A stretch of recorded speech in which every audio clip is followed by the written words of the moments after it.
Tapi waktu debat di TV Man, kenapa nggak ada perwakilan PDIP? Nggak berani. Nggak Cuma berani. dari PKS doang kan?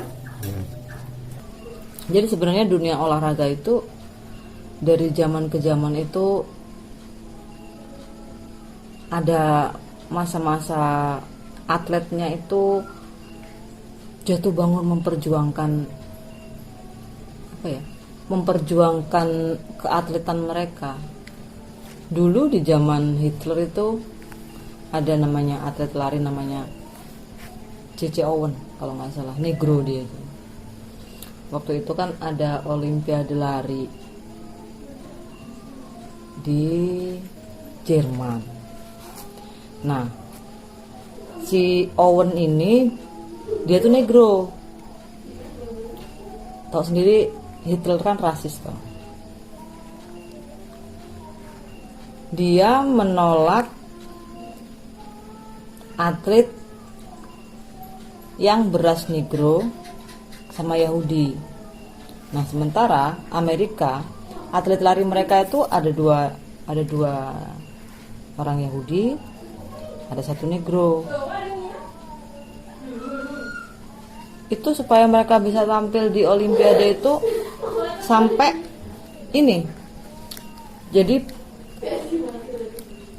Perdana Menterinya itu sampai harus ketemu sama Hitler, terus tawar menawar siapa?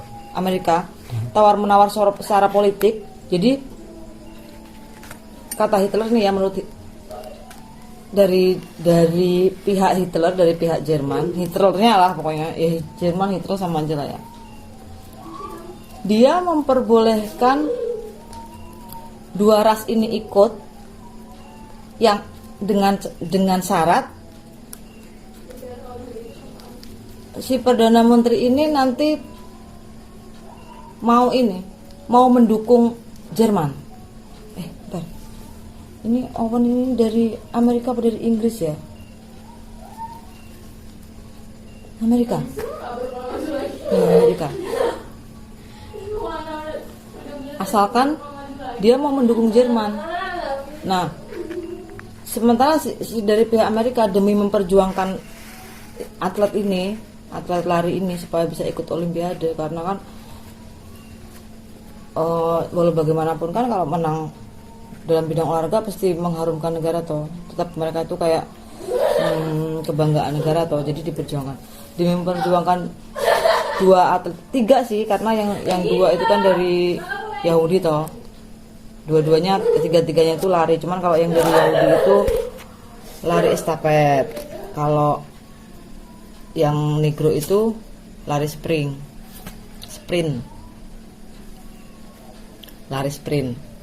Nah, demi memperjuangkan atlet-atlet ini, dia iyain, jadi dia bilang mau dukung Jerman gitu. Yang penting atletnya boleh main di situ. Karena penyelenggaranya Jerman gitu. Kenapa harus? Iya, penyelenggaranya Jerman. Dan waktu atlet-atletnya datang itu, kasihan. Begitu masuk ke lapangan tuh dimaki-maki, ya gitulah, mungkin kalau Indonesia itu anjing bangsat, tit gitu mungkin kalau di Indonesia itu. Bayangin seseorang yang mau berjuang di lapangan, mukanya dieluk-elukan tapi diteriaki, dimaki-maki. Bayangin mentalnya mereka, belum bertanding aja udah kena mental itu. Tuh makanya dari zaman dulu itu sebenarnya tuh negara-negara tuh udah paham loh kalau dunia olahraga dan dunia politik itu memang benar-benar harus dipisahkan. Dan dari dunia olahraga juga sebenarnya perjuangan kemerdekaan, perjuangan demokrasi, kemerdekaan berserikat dan segala macam berkumpul itu lah ya, itu banyak juga diperjuangkan oleh dunia olahraga. Jadi gara-gara ini akhirnya kan menang kan dia kan, jadi memecahkan rekor itu si Owen itu.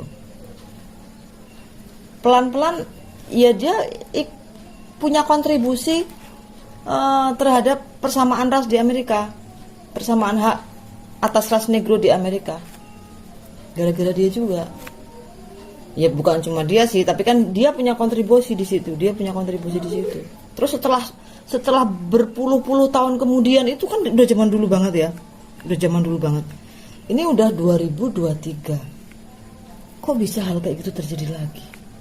Ya emang konteksnya beda, cuman ini sama aja kan. Jadi kan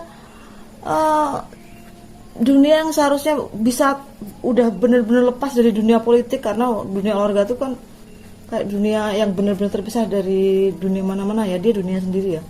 Kok bisa-bisanya masih terjaga oleh politik gitu loh. Padahal ini udah berpuluh-puluh tahun kemudian loh. Ibaratnya kalau peradabannya tuh udah loncatnya tuh udah jauh banget. Kalau ini masih mempermasalahkan Israel tuh penjajah teroris. Lah kan Israel, bukan atletnya.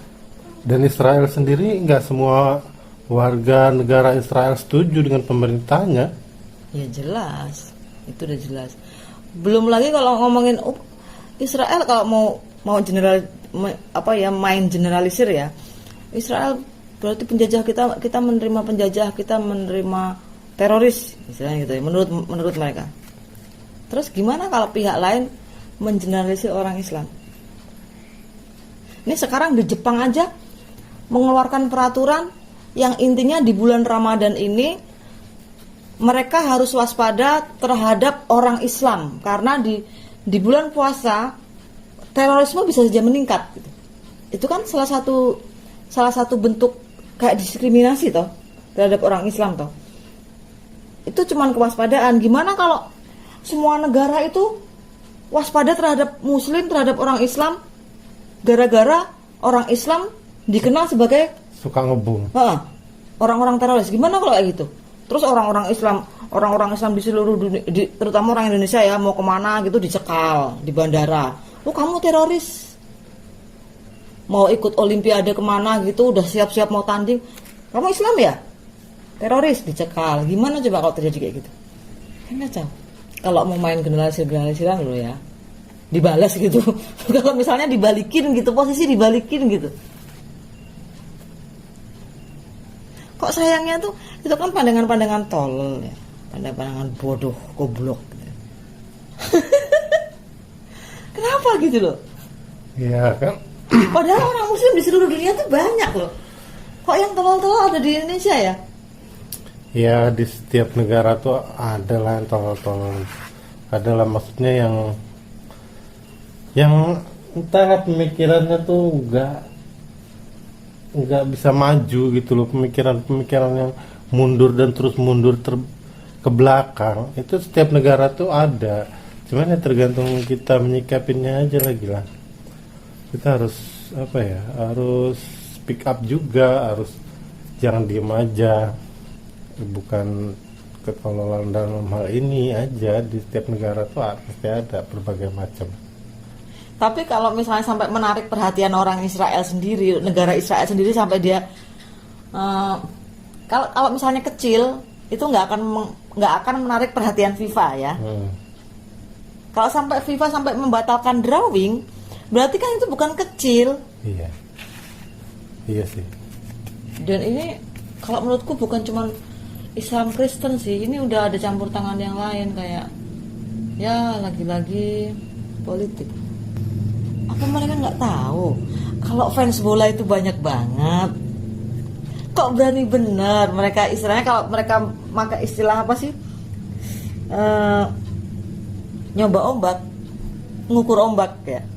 Kalau istilahnya lagi ngukur ombak gitu, ya udah kelihatan loh fans bola itu banyak banget, nggak usah diukur, udah kelihatan fans bola itu gila-gilaan, apalagi Jawa Timur. Dia mau melawan bola, mau membunuh bola, sama aja dia melawan 50% orang Indonesia loh itu. Bisa 50% loh itu. Fans bola itu setara fans K-pop loh bang. Gilanya iya, banyaknya iya. Dan dia berani-beraninya ngukur ombak, jajal ombak.